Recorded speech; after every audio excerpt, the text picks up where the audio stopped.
जय हिंद दोस्तों। Welcome to the GS world. दोस्तों यूपीपीएससी आरओ का एग्ज़ाम होने वाला है और हम हिंदी की टेस्ट सीरीज को कंटिन्यूसली फॉलो कर रहे हैं। हम डेली हिंदी की टेस्ट सीरीज को लगा रहे हैं। तो आरओ में आपको पता होगा कि 60 प्रश्न आते हैं हिंदी में, 60 नंबर के, मतलब जो है हर एक प्रश्न 1 नंबर का होता है और यहाँ पे 1/3 की माइनस मार्किंग भी होती है। तो 60 क्वेश्चन है और मैं आपके लिए आज 30 प्रश्न का सेट लेकर आई हूँ। ठीक है, कोई कोई वीडियो में आपको 60 प्रश्न का सेट मिलेगा और किसी किसी वीडियो में 30 प्रश्न का सेट मिलेगा। तो लेट नहीं करते हैं, फटाफट से अपना सेट स्टार्ट करते हैं। तो आपका पहला प्रश्न है, विलोम शब्द से लिया है मैंने पहला प्रश्न है, मसृण का सही विलोम कौन सा होगा। 4 ऑप्शन दिए गए और आपको बताना है कि मसृण का सही विलोम कौन सा होगा। तो चलिए देख लेते हैं। आपका सही उत्तर है ऑप्शन नंबर बी, रुक्ष। ठीक है, यहाँ पे जो है रुक्ष जो है कई तरीके से लिखे हैं, लेकिन आप गलती मत करिएगा। सही उत्तर होगा इस तरीके से लिखा जाएगा, रुक्ष। चलिए आगे बढ़ते हैं। अब आपका अगला प्रश्न है, दुर्वृत्त निम्न में किसका विलोम है। दुर्वृत्त जो है निम्न में किसका विलोम है। तो बताइए सही उत्तर क्या होगा। सही उत्तर ऑप्शन नंबर बी, सधृत। ठीक है, सही उत्तर है ऑप्शन नंबर बी। चलिए आगे बढ़ते हैं। अब आपका अगला प्रश्न है, शब्द एवं विलोम का गलत युग्म बताइए। ठीक है, यहाँ पे शब्द और विलोम के गलत युग्म लिखे हैं, आपको बताना है। मतलब यहाँ पे जो है विलोम शब्दों के युग्म दिए हैं, जिसमें से एक गलत है, बाकी 3 सही है। तो गलत वाले को आपको चूज़ करना है। तो बताइए सही उत्तर क्या होगा। तो आपका सही उत्तर है ऑप्शन नंबर डी, सौम्य का दुर्भाग्य। ये गलत होता है। बाकी सुपाच्य का कुपाच्य बिल्कुल सही है। जंगम का स्थावर ये भी सही है। स्थलित का अस्थलित ये भी सही है। सौम्य का दुर्भाग्य नहीं होता है, दुर्भाग्य का सौभाग्य होता है और सौम्य का उग्र होता है। ठीक है, सौम्य का उग्र होता है, दुर्भाग्य का सौभाग्य होता है। चलिए आगे बढ़ते हैं। अब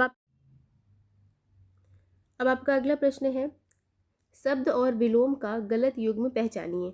ठीक है, 4 ऑप्शन दिए गए और आपको बताना है कि शब्द और विलोम का गलत युग्म। सेम क्वेश्चन है, विलोम शब्द के जोड़े दिए हुए हैं, जिसमें से 3 जोड़ा सही है, एक गलत है। गलत वाले को आपको चूज़ करना है। तो बताइए सही उत्तर क्या होगा। आपका सही उत्तर है ऑप्शन नंबर डी, सम्मत का सम्मति नहीं होता है, बल्कि सम्मत का क्या होता है, असम्मत होता है। ठीक है, सम्मत का असम्मत होता है। बाकी स्वीकृत का अस्वीकृत होता है, सम्मानित का उपेक्षित होता है, सम्मान का अवमान यानी कि अपमान होता है। ये तीनों ऑप्शन सही है, बाकी चौथा जो जोड़ा था वो गलत था। तो हमारा सही उत्तर हो option number D is correct. चलिए आगे बढ़ते हैं। तो आपका अगला प्रश्न है, भृत्य किसका विलोम है। ठीक है, 4 ऑप्शन दिए गए और आपको बताना है कि भृत्य किसका विलोम है। तो आपका सही उत्तर है ऑप्शन नंबर सी, स्वामी। भृत्य जो है स्वामी का विलोम है। ठीक है दोस्तों, यहाँ पे एक शब्द आया है सेवक। सेवक के पर्यायवाची शब्द देख लेते हैं तो कौन कौन से होते हैं। तो सेवक के पर्यायवाची शब्द होते हैं अनुचर, इसके अलावा होता है भृत्य। ठीक है, इसके अलावा होता है नौकर, इसके अलावा होता है परिचारक। क्या होता है, परिचारक। और यहाँ पे लिख देती हूँ मैं किंकर। ठीक है, तो भृत्य किसका विलोम है। भृत्य का विलोम शब्द होता है स्वामी और सेवक का पर्यायवाची शब्द होता है किंकर, अनुचर, भृत्य, नौकर, परिचारक। ठीक है, चलिए आगे बढ़ते हैं। तो आपका अगला जो टॉपिक है वो शुद्ध अशुद्ध का है। तो शुद्ध अशुद्ध से 5 क्वेश्चन देख लेते हैं। तो आपका पहला प्रश्न है, अशुद्ध वाक्य की पहचान करिए। 4 ऑप्शन दिए गए हैं और आपको बताना है कि इन 4 में से अशुद्ध वाक्य कौन सा होगा। दोस्तों जो शुद्ध अशुद्ध वाला टॉपिक होता है उसमें से 2 तरह के क्वेश्चन आते हैं। एक तो आपको सेंटेंस दे के शुद्ध अशुद्ध पूछेगा, या तो आपको पर्टिकुलर वर्ड दे के शुद्ध अशुद्ध पूछेगा। तो ये सेंटेंस वाला है, तो चलिए देख लेते हैं सेंटेंस वाला। तो पहला ऑप्शन कह रहा है 6 बजे दोबारा आऊँगा। 6 बजे दोबारा आऊँगा। तो यहाँ पे जो दोबारा लिखा है यही गलत है। यहाँ पे क्या होना चाहिए था, दोबारा। 6 बजे दोबारा आऊँगा, ये जो वर्ड है हमारा गलत लिखा है। तो हमारा सही उत्तर option number A is correct. ठीक है, बाकी बादाम खाओ स्वस्थ रहो ये बिल्कुल सही लिखा है। गुरु का चरण स्पर्श करो ये भी सही लिखा है। वह ईसाइयों की बस्ती है ये भी सही लिखा है। तो हमारा सही उत्तर ऑप्शन नंबर ए को टिक करेंगे और आगे बढ़ेंगे। आपका अगला प्रश्न है, अशुद्ध वाक्य की पहचान करिए। सेम प्रश्न है ये भी। यहाँ पे आपको अशुद्ध वाक्य की पहचान करनी है। तो हनुमान महाबली थे। हनुमान महाबली थे। तो दोस्तों देखिए यहाँ पे मात्रा का डिफरेंस है, तो हमारा जो सही मात्रा होगा वो ये होगी, ये वाली मात्रा गलत है। तो हमारा सही उत्तर है ऑप्शन नंबर बी। बी जो है हनुमान महाबली थे, ये अशुद्ध वाक्य है, बाकी सभी वाक्य क्या है, शुद्ध है। चलिए आगे बढ़ते हैं। अब आपका अगला प्रश्न है, शुद्ध वाक्य की पहचान करिए। 4 ऑप्शन दिए गए हैं और आपको बताना है कि शुद्ध वाक्य क्या है। तो आपका सही उत्तर है ऑप्शन नंबर डी, कारागृह से एक कैदी भाग निकला। ये वाक्य जो है शुद्ध है, बाकी सभी वाक्य अशुद्ध है। देख लेते हैं सभी वाक्यों में क्या गलती है। तो यहाँ पर लिखा है हमारे पास एक बंदर है, तो यहाँ पे जो एक है ये गलत तरीके से लिखा है, यहाँ पर ये होना चाहिए था। ठीक है, इसी प्रकार से देख लेते रात को कुत्ते भौंक रहे हैं, तो भौंक नहीं होगा, भौंक होगा। इसी प्रकार से लोग मैदान में एकत्र हो गए, इसमें भी त्रुटि है। ठीक है, तो हमारा सही उत्तर option number D is correct. चलिए आगे बढ़ते हैं।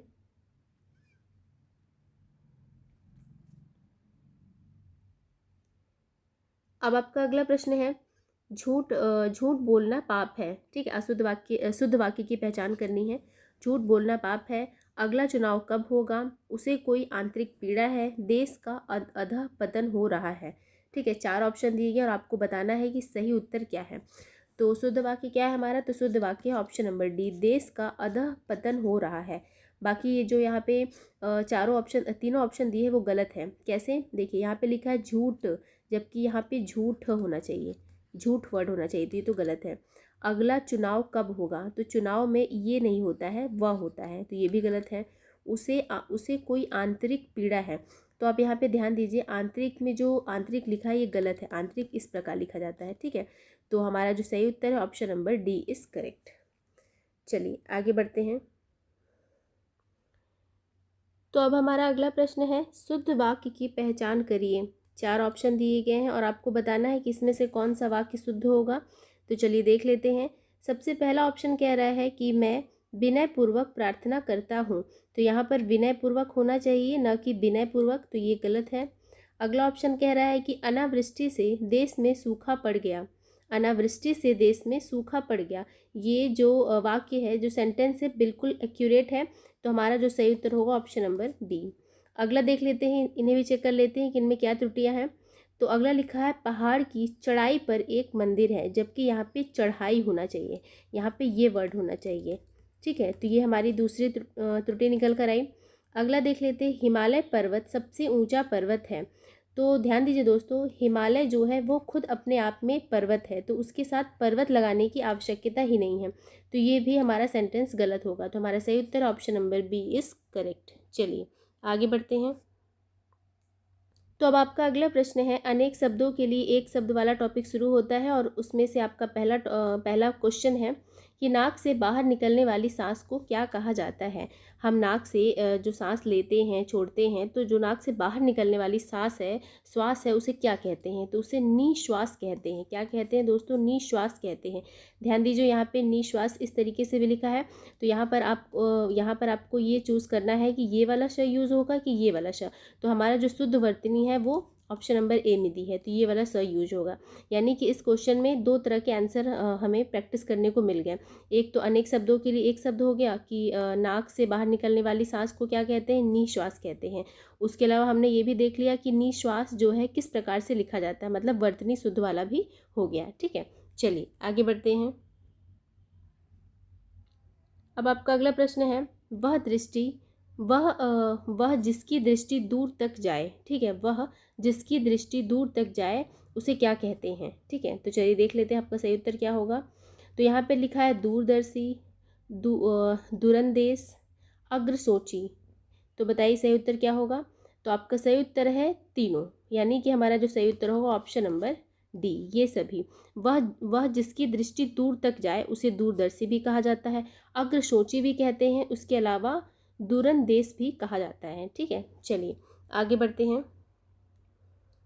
अब आपका अगला प्रश्न है, जिसका तेज निकल गया हो, जिसका तेज निकल गया है उसे क्या कहते हैं।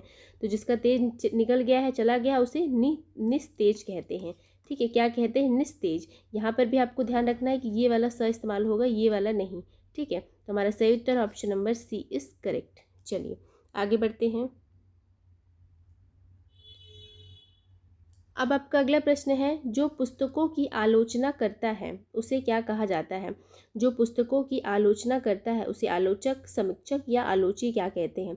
तो आपका सही उत्तर है ऑप्शन नंबर डी, ए और बी दोनों। जो पुस्तकों की आलोचना करता है उसे एक तो आलोचक कहते हैं, दूसरा समीक्षक भी कहा जाता है। तो हमारा सही उत्तर है ऑप्शन नंबर डी। चलिए आगे बढ़ते हैं। अब आपका अगला प्रश्न है, आदि से अंत तक, आदि से अंत तक को क्या कहा जाता है? तो बताइए, अधोपंत कहते हैं, आद्यपांत कहते हैं, आद्यपंत कहते हैं या अधोपांत कहते हैं? तो आपका जो सही उत्तर है वो है ऑप्शन नंबर ए, आदोपांत। ठीक है, चलिए आगे बढ़ते हैं। तो यहाँ से अनेक शब्दों के लिए एक शब्द वाला टॉपिक कंप्लीट होता है। अब हमारा जो अगला टॉपिक है वो है तत्सम तद्भव। तो तत्सम तद्भव के भी 5 प्रश्न कर लेते हैं। तो पहला प्रश्न है, तत्सम शब्द की पहचान करिए। आपको 4 ऑप्शन दिए गए हैं और बताना है, आपसे पूछा गया है कि इसमें से हमारा तत्सम शब्द कौन सा होगा, मछली, भालू, भाई या अभ्यंतर। तो चलिए देख लेते हैं सही उत्तर क्या है। तो हमारा सही उत्तर है ऑप्शन नंबर डी, अभ्यंतर जो है तत्सम वर्ड है। ठीक है, चलिए आगे बढ़ते हैं। अब आपका अगला प्रश्न है, तत्सम शब्द की पहचान करिए।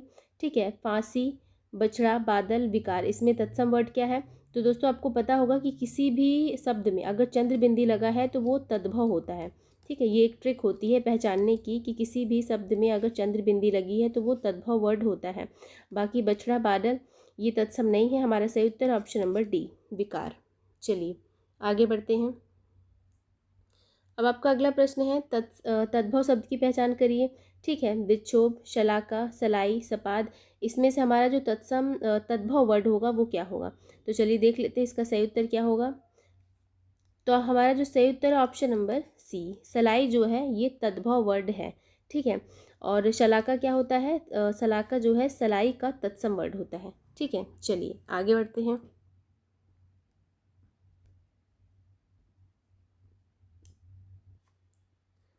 तो अब आपका अगला प्रश्न है, तद्भव शब्द की पहचान करिए। 4 ऑप्शन दिए गए और आपको बताना है कि इन 4 में से तद्भव कौन सा है, भूसा, भूख, बैल या ये सभी। तो हमारा जो सही उत्तर है ऑप्शन नंबर डी, भूसा, भूख और बैल ये सभी क्या है, तद्भव वर्ड हैं। ठीक है, चलिए आगे बढ़ते हैं। अब आपका अगला प्रश्न है, तद्भव शब्द की पहचान करिए। ठीक है, चलिए देख लेते हैं इसमें तद्भव कौन सा है, पाषाण, ज्ञातिगृह, नीच या इनमें से कोई नहीं। तो हमारा जो सही उत्तर है ऑप्शन नंबर डी, इनमें से कोई नहीं। नीच जो है ये भी तत्सम वर्ड है, ज्ञातिगृह भी तत्सम वर्ड है और पाषाण भी तत्सम वर्ड है। ठीक है, चलिए आगे बढ़ते हैं। तो यहाँ से तत्सम तद्भव के 5 क्वेश्चन कंप्लीट होते हैं। अब हमारा जो अगला टॉपिक है वो है विशेषण विशेष। तो विशेषण विशेष वाले टॉपिक में आपका पहला प्रश्न है, जिस विशेषण से किसी संज्ञा का कोई निश्चित परिमाण ज्ञात न हो उसे क्या कहते हैं? ठीक है, ध्यान से सुनिएगा। क्वेश्चन ये कह रहा है कि जिस विशेषण से किसी संज्ञा का कोई निश्चित परिमाण ज्ञात न हो, मतलब पता न चले, निश्चित परिमाण न पता चले, उसे क्या कहते हैं? तो हमारा सही उत्तर है ऑप्शन नंबर ए, अनिश्चित परिमाण वाचक। ठीक है, क्वेश्चन बिल्कुल साफ साफ कह रहा है कि ऐसा कौन सा विशेषण है जिससे संज्ञा का यानी कि विशेष्य का निश्चित परिमाण ज्ञात ही ना हो, पता ही न चले, तो वो क्या होगा, अनिश्चित परिमाण वाचक विशेषण। ठीक है, चलिए आगे बढ़ते हैं। और यहाँ पर जो लिखा है दोस्तों संख्यावाचक विशेषण, मैंने इससे पहले बताया आपको संख्यावाचक विशेषण के कई भेद होते हैं, जैसे कि गणनावाचक, जैसे कि 1 2 3 4, क्रमवाचक पहला दूसरा तीसरा चौथा, इसके अलावा समुदायवाचक दोनों तीनों चारों, प्रत्येक बोधक 1 1 2 2, इस प्रकार से। ठीक है, और सार्वनामिक मतलब होता है यह बालक किसका है, इस प्रकार से यह वह, मतलब सार्वनामिक विशेषण को संकेतवाचक विशेषण भी कहा जाता है। तो जिसमें संकेत प्रतीत होता है उसे सार्वनामिक विशेषण कहते हैं। ठीक है, अनिश्चित परिमाणवाचक और निश्चित परिमाणवाचक ये दोनों आपस में प्रकार हैं। निश्चित परिमाणवाचक क्या होता है, जैसे कि अगर हम कहें कि 2 किलो गेहूँ, 3 किलो चावल, तो क्या होगा, निश्चित परिमाण जो है हमें पता चल रहा है कि कितनी चीज़ है एग्जैक्टली पूरा। और अनिश्चित परिमाणवाचक जैसे कि थोड़ा सा फूल दे दीजिए, थोड़ा सा चावल दे दीजिए, तो यहाँ पे परिमाण का पता नहीं चल रहा है कि चीज़ कितनी है, तो यहाँ पे अनिश्चित परिमाणवाचक होगा और ये निश्चित परिमाणवाचक होगा। चलिए आगे बढ़ते हैं।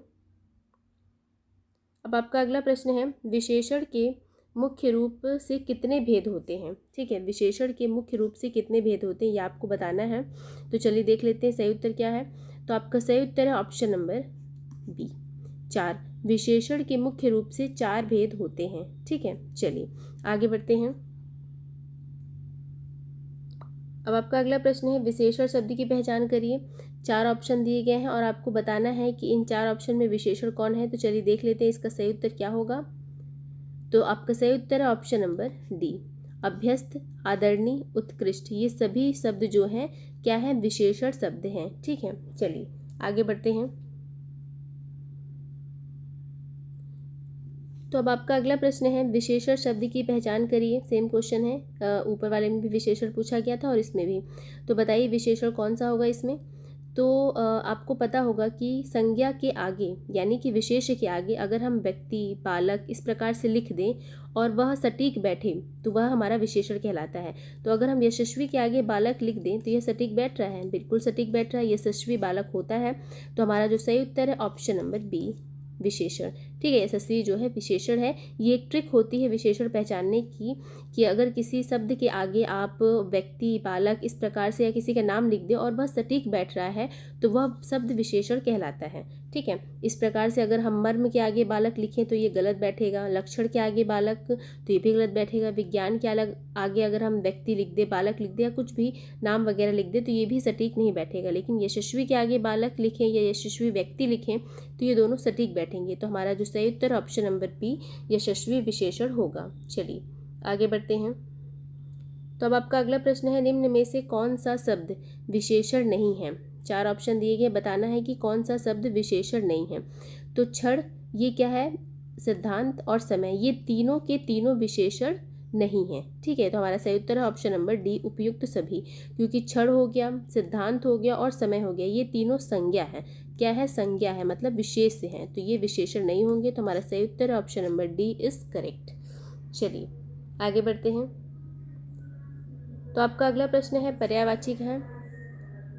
तो पर्यायवाची का पहला प्रश्न है, अनुताप किसका पर्यायवाची है। चलिए देख लेते हैं हमारा सही उत्तर क्या होगा। अनुताप किसका पर्यायवाची है। तो अनुताप है पश्चाताप का पर्यायवाची। ठीक है, पश्चाताप का पर्यायवाची है अनुताप। ठीक है, चलिए आगे बढ़ते हैं। अब अगला प्रश्न है, चपला एवं कौंधा किसका पर्यायवाची है। चपला और कौंधा किसका पर्यायवाची है। तो हमारा सही उत्तर बताइए क्या होगा। समुद्र होगा, आसमान, पहाड़ या बिजली। तो आपका सही उत्तर ऑप्शन नंबर ए, बिजली का। चलिए आगे बढ़ते हैं। अगला है, टोटा निम्न में से किसका पर्यायवाची है। लाभ, हानि, वन या इनमें से कोई नहीं।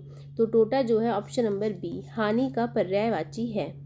चलिए आगे बढ़ते हैं। फटाफट से हम इस टेस्ट सीरीज को कंप्लीट कर लेते हैं। तो आपका अगला प्रश्न है, हलायुद्ध, हलायुद्ध निम्न में से किसका पर्यायवाची है। तो बताइए दोस्तों सही उत्तर क्या होगा। हलायुद्ध निम्न में से किसका पर्यायवाची है। 4 ऑप्शन दिए गए हैं, बलभद्र, हलधर, बलवीर और उपयुक्त सभी। तो हलायुद्ध जो है इन सभी का पर्यायवाची है। तो ऑप्शन नंबर डी सही होगा। बलभद्र, हलधर, बलवीर ये सब क्या है, आपस में पर्यायवाची है हलायुद्ध के।